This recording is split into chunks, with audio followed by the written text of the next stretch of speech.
대통령을 한 번도 대통령 당선 전이나 후나 진료한 적 없습니까? 다음에 청와대 들어간 적 없어요? 한번 불러서 처음에 한 번이 아니잖아요. 관저가셨죠. 자문위가 위촉되지 않은 상태에서 대통령을 진료한다? 임명장은 제가 7월 25일, 그러니까 8월 달에 받았지만요. 예. 그 전부터 저는 자문이라고 얘기를 들었고. 청와대 입구 현장에서 차 안에서 근무는 있지 않습니까? 네. 근무할 때 신분증을 보여줬냔 말이에요. 안 그건 보여줬잖아요. 안 보여줬어요. 이게 꼭 대통령이 맞았을는지 다른 사람이 맞았을는지 확정이 없잖아요. 어떻게 생각하세요? 그렇죠. 실제적으로 그렇고 아무튼 그분 손에 쥐어줬습니다. 그 주사가 어떻게 맞아야 되는지 다 확인하고 설명 다 해드리고 직접 해드렸습니다. 간호장교한테 아니, 간호장교가 아니라 그분한테 해드렸습니다. 세월호 유가족 면담을 앞둔 5월 13일 날 찍은 사진. 자, 전문가로서 이 주사바늘 자국과 피멍 자국에 대해서 어떻게 소견을? 이것은 필러 같습니다. 대통령이 평상시에도 가글을 자주 사용하셨습니까? 명확하지 않고 몇 번 찾으셨던 적이 있습니다. 이 의료용 가글은 주로 필러를 할 때 많이 쓴다고 합니다. 입이 마비가 돼서 양치를 못할 때 그때 이 주로 쓰라고 의사들이 권고를 한다고 합니다. 그래서 이 간호장교가 가져갔다는 것은 약간 의심할 만한.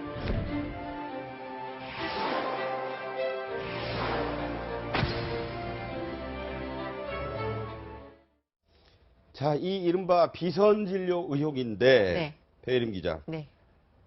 이 원장, 김영재 원장과 부인이 관저에 저녁에 들어가서 또 여러 가지 무슨 뭐 색조화장 얘기도 하고 금일봉 받았다 이런 얘기까지 나왔는데, 네. 이 보안 손님 프리패스가 왜 얼마나 위험한 겁니까? 사실 이 청와대 세월호 의혹 때도 마찬가지이고요. 이 청와대 관저를 드나드는 것 자체가 지금 불투명하다는 것이 확인되지 않았습니까? 일단 이 비선, 의료계까지 이 청와대 대통령의 건강을 진료해야 할 의사까지 이 비선의 그림자가 왔다 갔다 했다는 것인데요. 그러니까 게다가 최순실 씨의 그림자까지 드리워져 있었다는 얘기입니다. 네. 게다가 이 최순실 씨와 굉장히 단골로서 친분이 깊었던 것으로 알려졌던 이 김영재 원장과 이 부인이죠. 이 부인은 심지어 자신이 그 의료용 실 사업을 했습니다. 근데 이 과정에서 이 청와대의 어떤 그 비호를 받으면서 그 서울대와 그 계약을 체결하기도 하고 네. 이것은 하나의 어떤 그 비선 의료뿐만이 아니라 국정농단과도 직결이 되는 사건이라고 할 수 있겠습니다. 자, 최 편집장님, 김상만 씨가 전 자문위가 한 얘기 중에 자가주사, 그러니까 주사기를 대통령 손에 쥐어줬다.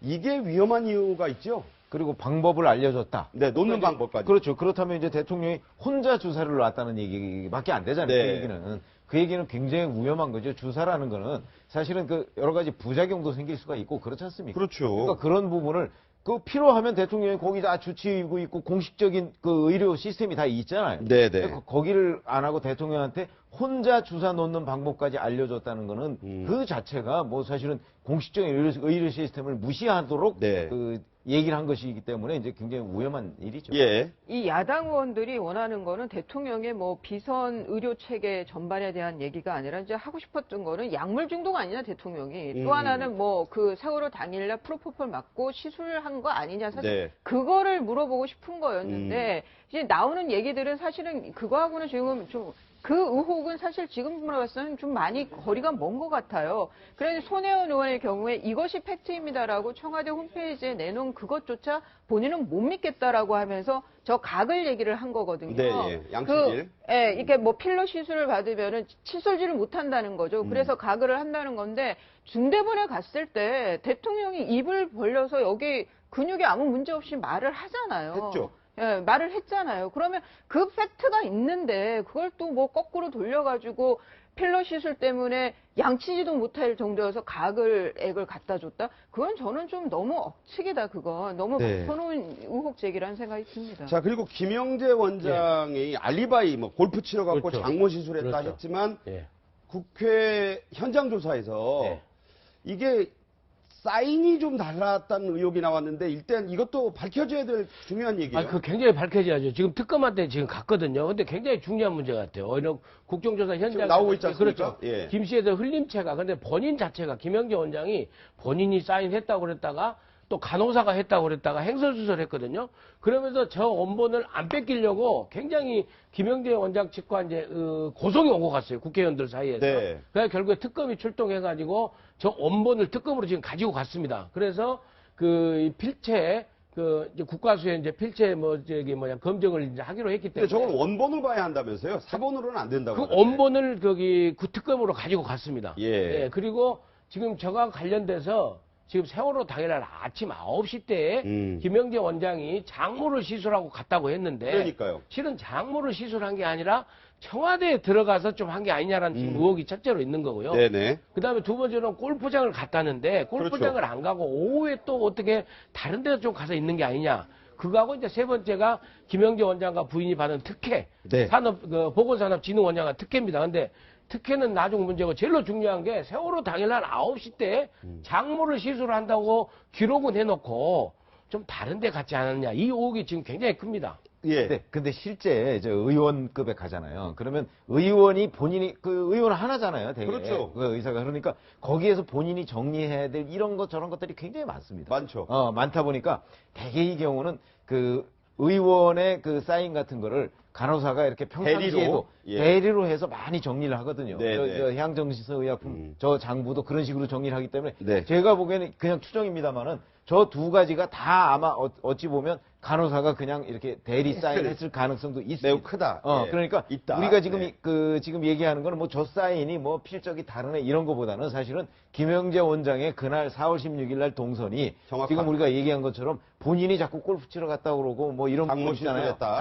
이런 부분을 아침부터 저녁까지 그 동선을 잘 확인만 하면은 그러면 뭐 청와대 갔다 왔는지 이런 것들이 다 드러나겠죠. 특검이 뭐 GPS 수사까지 한다니까 기대를 해봐야 되겠고요. 그렇죠. 네, 이 변호사님은. 그 진료 기록에 보면은 사인은 지금 써놓은 거는 다른데 프로폴 해가지고 몇 미리라고 써놓은 그 시간, 진료한 시간 나와 있는 그 글씨체는 동일해요. 네. 그러니까 글쎄 저는 왜 그거는 동일한데 사인만 다른지에 대해서는 저도 좀 납득이 안 가는데 저는 김상만 원장이 뭔가 개인적인 걸 감추고 있다. 김영재 원장이. 사람이 등장인물이 많아서요.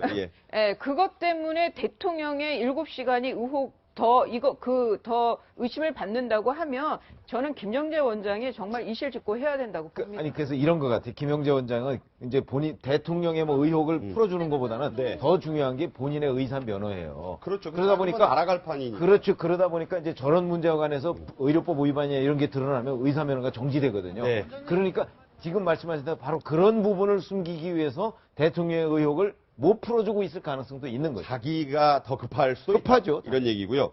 자, 아까 이 변호사님 프로포폴 맞은 얘기 하셨고 야당 뭐 어떤 일각에서는 중독으로 몰아간다 이런 얘기를 했는데 실제로 최순실 씨가 그럴 수 있다는 의혹이 나왔습니다. 가명을 사용해서 매번 프로포폴을 맞았다는 얘기입니다. 무슨 수술을 했습니까? 리프팅 수술. 주에서 보정원이 알려졌습니다. 사인을 본인이 하셨습니다. 새 보정원이라고. 일주일에 한 번씩 와서 시술하는 사람 있어요? 그거는 본인이 하고 싶은 거죠. 저 부분에서 본인이 최보정이라는 이름을 통상적으로 사용하면서 거의 매번 올 때마다 맞았다. 뭐 진료비가 8천만 원 정도 3년에 걸쳐 된다. 대통령에게 가명이나 대리로 했을 가능성이 그래서 저기에서도 제기가 되고 있죠. 그렇습니다. 정확하게 지적을 하셨는데요. 3년간 총 136회. 그러면 일주일에 한 번씩입니다. 일주일에 한 번씩 프로포폴을 맞았다. 그것도 최보정이라는 가명으로. 그것도 생년월일 중에서 생일과 생월이 박근혜 대통령의 생일 생월이로 2월 2일로 적혀 있습니다. 그래서 너무 많은 횟수 중에서 몇 번 정도는 최순실 씨가 직접 받은 게 아니라 가지고 가가지고 혹시 대통령이나 그쪽에 다른 곳에 사용하지 않았느냐. 이 의혹이 가장 중요한 의혹이죠. 그리고 기본적으로는 아무튼 최순실 씨는 그 프로포폴 중독이라고 할 수 있을 정도의 그런 이거 또 하나는 8천만 원을 늘 현금으로 지급했다. 그러니까 현금으로 줬다 그래요. 자, 배혜린 기자. 네. 사실은 이 김영재 원장뿐만 아니라 그 부인 사실 진짜 숨은 실세다 이런 얘기가 나오는데 정호성 전 비서관과 민원 통화를 수시로 하고 나누는 또 사이다 이런 얘기가 또 나왔죠? 네, 정호성 전 비서관은 자신의 휴대폰 전화에 그 자동 녹음 기능을 사용했습니다. 그렇기 때문에 박 대통령이나 최순실 씨와의 통화 내용이 고스란히 녹음이 됐고 이게 복원이 됐죠. 검찰 수사 과정에서. 근데 이 과정에서 이 박채윤 YJ콥스 메디칼 대표 부인이죠? 네. 바로 이분이 김 원장의 부인입니다. 이 둘이 통화한 내용들이 이제 그 검찰 수사 과정에서 포착이 된 건데 네. 그 내용에 바로 이 박 대표의 사업과 관련된 민원성 요구 내용이 들어있다는 겁니다. 네. 그런데 이들 부부는 이전부터 좀 심상치 않았죠. 박 대통령이 중동을 방문했을 때 이 김영재 원장의 부부가 함께 동행을 해서 네. 아랍에미리트와 사우디아라비아 이 두 곳에 가서 이 현지에 있는 사업자들과 만나서 이 투자 상담을 하도록 한 겁니다. 그리고 네. 이후에 서울대병원에 찾아가서 중동 방문의 성과를 과시하면서 이 계약을 하자 이렇게까지 이야기를 했다고 합니다. 자, 박채윤 씨가 국정조사 현장 조사 피하기 위해서 혈압이 있어서 마비 증세가 있다 이런 말을 하고 안 나왔을 때 국민들이 참 많이 실소를 했어요. 그렇죠. 그러니까 그 남편이 이제 의사다 보니까 사실은 뭐 그런 핑계를 대서 이제 국정조사를 회피한 것이고. 네. 그러나 어찌됐든 간에 이제 22일 날 청문회 그때는 또 증인 채택이 되지 않았어요. 네, 저 문자가 화제가 됐어요. 그렇죠. 그러니까 본인은 여하튼 그 국회의원들이 와서 조사하는 그 현장은 어찌됐든 피해야 되겠다라는 네. 생각으로 아마 저런 꼼수를 쓴 것 같은데. 참 혈압으로 병원도 못 갈 지경이다. 아니 혈압이 높으면 뭐 혈압약을 먹으면 금방 나와서 얘기할 네. 수 있거든요. 네, 그렇죠. 그런 거야말로 핑계에 불과한 거죠. 그렇죠. 근데 어찌 한 말씀만 드리면 어찌됐건 간에 대통령께서 너무 하신 거예요. 네. 주치의는 물론 아니고 자문의도 아니고 자문의 부인을 갖다가 청와대 완전히 보안 손님으로 프리패스하게 했다. 이게 그 경호실 체제를 무너뜨리고 청와대 시스템을 무너뜨린 대통령의 원천적인 책임이 있는 거죠. 네.